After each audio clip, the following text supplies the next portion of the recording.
Hi guys, good morning. Thank you all for coming out. Happy Saturday to everyone. So I'm Manasi. I look after a lot of the content and marketing here at Breath AI, and I think a lot of my teammates have spoken about getting your heart rate data, getting your heart rate variability, making the app, scaling the app. ठीक है, you're stressed. This is exactly how you're stressed. Now what?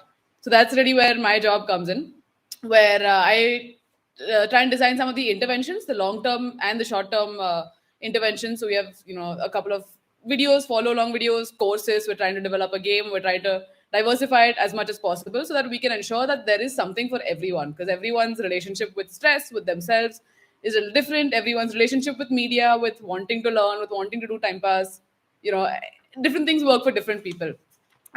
So I'll get started with like a couple of observations, right? Like we all just grow up super stressed. Like I've noticed a sort of big generational difference also, in that like sixth standard, seventh standard board exams, Baravi ka exams, like like that's really where it starts, and you never get out of that stress cycle. And then job and traffic and EMIs and all that stuff just starts, and there's some deadline, some headline. The news is not making anything better, climate change is not getting better, da da da. A lot of reasons to be stressed.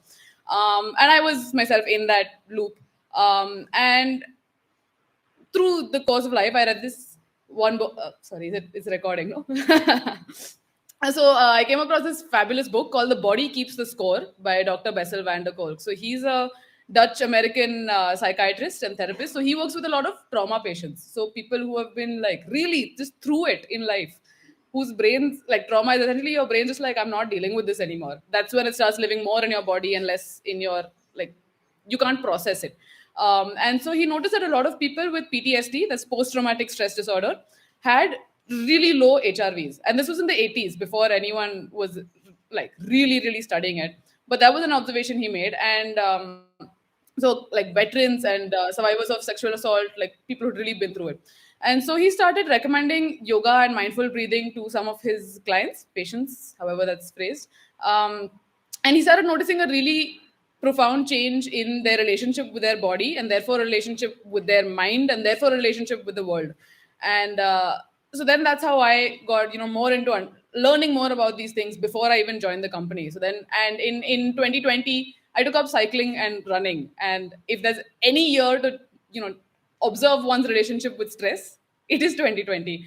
And then just noticing myself, my friends, like when you take up something like running, so simple, uh, when you can train your heart with that sort of thing, you're in a like a zone 2 training, it's called, where you're learning to go between unstressed and fully stressed. You're really learning and training yourself where you live within all this, and cultivating a better relationship with your body, with your discipline, all that started having a really profound change. So I was like, wow, ye to bahut cool hai. And then a couple of months after that, I heard about this project, and I was like, bahut cool hai. So I'm trying to bring a lot of those learnings, which is like, in your 20s you go through a lot of, like, I have a cooking phase, I have a singing phase, and all these phases that I'm observing with myself and my friends, they're all stress alleviation in some way. So we're going to try and incorporate things like expressive arts therapies. So that's how you can use art for therapeutic purposes, dance, movement, music, things like that. Things like cooking, singing for mindfulness, because singing also has a big relationship with your inhale, exhale, and therefore breath. Getting more into journaling techniques, yoga, pranayama, meditation, what have you. So that's really where I think once we have all, the app, the tech, once okay, this is what sort of stressed you are, and this is something that for your particular brand of stress, here is a brand of unstressing that can work for you, and hopefully we can help you build better habits, short term and long term, so that and then hopefully those changes multiply. If I'm unstressed, I can hopefully unstress some of the people around me and create this virtuous cycle. So that's really what we're all trying to do here.